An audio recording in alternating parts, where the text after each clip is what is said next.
Y una buena noticia porque de verdad que se hizo esperar en Córdoba, ya teniendo un proyecto súper aprobado a nivel nacional donde habían adherido en la mayoría de las provincias.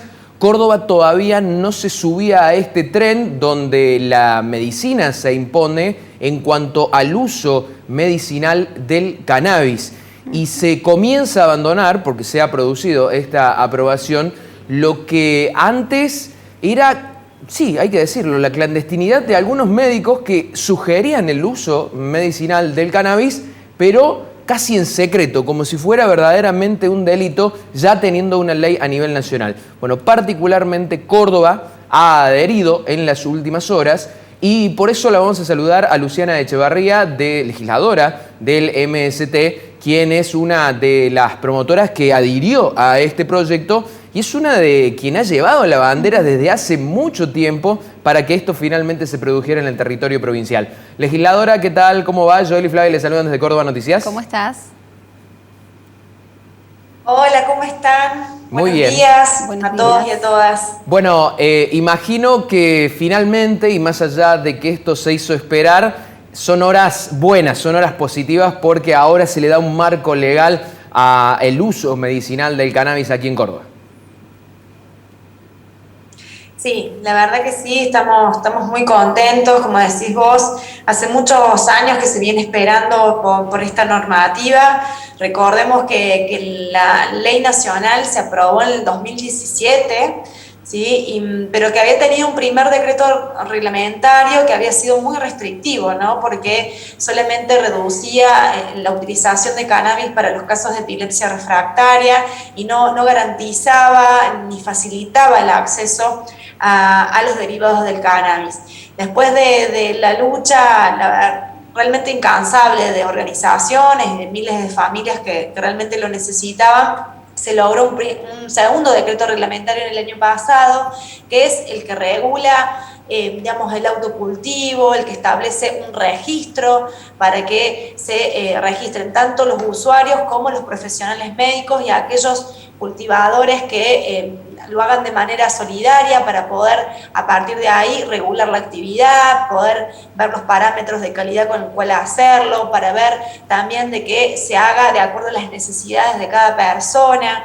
Bueno, todo esto se había establecido a nivel nacional, pero como bien decías vos, Córdoba seguía sin adherir. De hecho, solamente queda Formosa por fuera de nosotros, siendo el segundo distrito más importante del país, estamos siendo prácticamente el último en adherir. Entonces, realmente era algo muy esperado. Creemos que se da un paso importante con la adhesión que se dio ayer, además porque se incluyó en esta adhesión la conformación, y esto fue, digamos, parte de nuestro proyecto, y por eso, digamos, fue lo que se compatibilizó y se terminó votando ayer, la creación de un consejo asesor en el ámbito de la provincia, en el cual puedan tener participación no solo referentes, digamos, académicos y especialistas en la temática, sino las organizaciones sociales que son las que están cotidianamente, digamos, tratando esta temática para que puedan tener un protagonismo en el proceso de reglamentación y de aplicación efectiva de la ley. Para nosotros eso es muy importante para que no quede solo en manos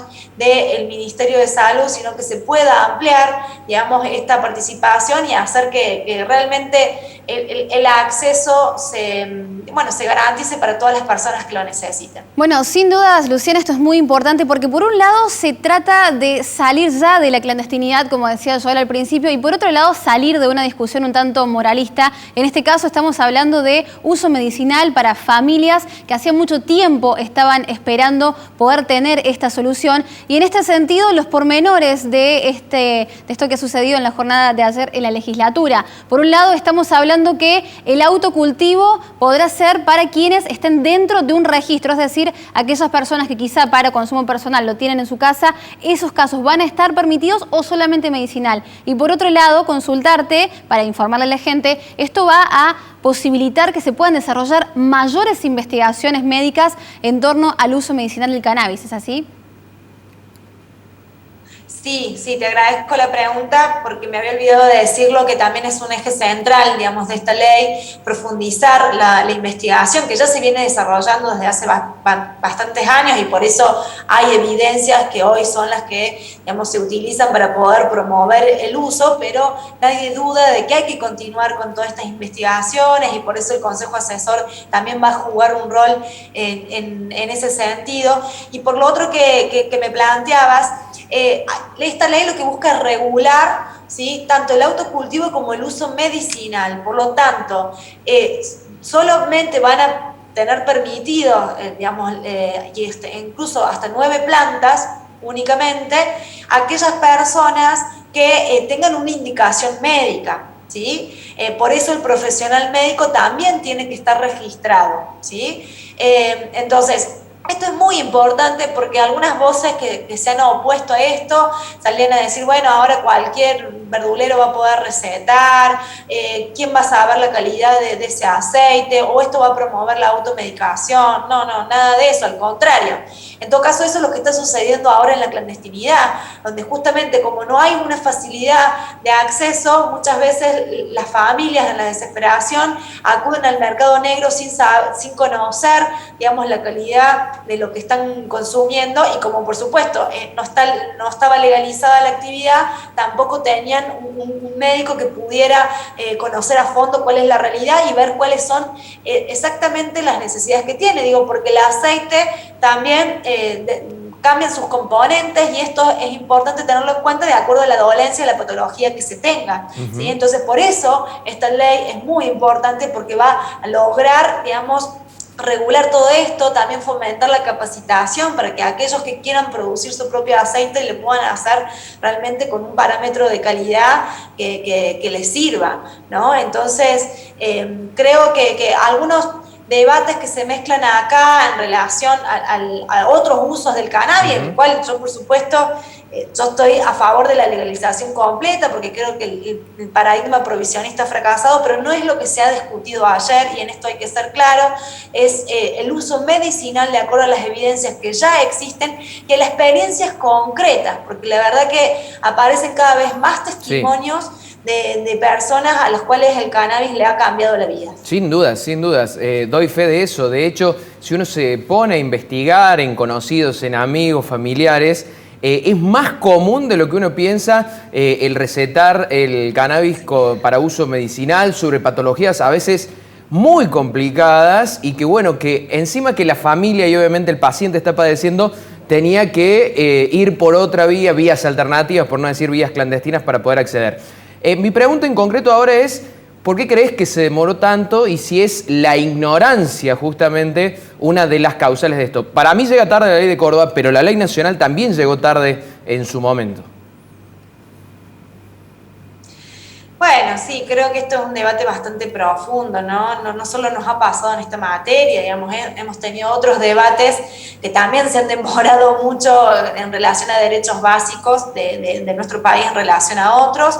Creo que en relación a Córdoba, sí, no es casual que estemos siendo prácticamente el último distrito y uno viendo cómo se desarrolló la discusión ayer en la legislatura, se podía ver claramente que el oficialismo y el gobierno provincial no están cómodos con esta normativa, tuvieron que salir claramente por la presión social, porque ya no se podía sostener que Córdoba no adhiriera a esta normativa, pero evidentemente hay sectores muy conservadores también. Incluso, bueno, ustedes saben que la propia iglesia, a través de la pastoral, sacaron un comunicado en contra de esta ley, o sea, y son sectores que lamentablemente tienen su peso, en la cual, por ejemplo, decían que había una premura en el debate, cuando estamos llegando 4 años después, digamos, o sea, fue todo lo contrario a premura, a mezclar esta discusión con, digamos, el consumo problemático de marihuana, donde eso también es importante hacer un debate integral con los datos concretos de los países donde esto está regulado y eso no ha derivado, y las estadísticas son claras, eso no ha derivado en mayores casos de consumo problemático. Incluso hay estudios muy serios que demuestran, incluso hechos en nuestro país, en relación al consumo en adolescentes, donde no es la marihuana, sino el alcohol, la principal sustancia, no solo que consumen, sino la más peligrosa y la que actúa como droga puente para otras sustancias, con una distancia abismal, ¿no? Digo, porque estos debates se han colado, ¿no? Se han planteado en relación a esto de, bueno, a quienes no querían que la ley saliera. En relación al autocultivo también tiene que ver, no solo para poder facilitarle a las personas, imagínense también lo que fue en tiempo de pandemia, ¿no? La vida de estas familias. Bueno, yo tuve la posibilidad de entrevistar a Dante, que bueno, es un conocido, digamos, de los medios, que tiene su hijo con epilepsia refractaria, y la verdad que el testimonio es muy conmovedor, ¿no? Porque uno ve todo lo que han tenido que padecer y todas las dificultades en las cuales se encuentran para poder mejorar un poco Luciana, la calidad de vida de sus hijos. En este sentido vos mencionás, bueno, todo lo que ha tenido que padecer tanta gente en nuestro país, en nuestra provincia puntualmente, que es la que decimos recién llega un poquito tarde a la aprobación de esta ley. En este caso te quería consultar, ¿la medicina en este caso estaría provista por los laboratorios del Estado Nacional? ¿Esto es así? O sea, no es que puedo ir a un privado a buscarlo, sino que se va a poner eje en los laboratorios nacionales para la producción de este cannabis medicinal. La ley contempla todo, tanto, digamos, el ámbito público como el privado, y por eso ahí va lo que iba a decir en el autocultivo, que es importante el autocultivo para que no quede todo en manos de algunos pocos laboratorios que lucren con esto, ¿sí? Pero eso evidentemente también se va a dar.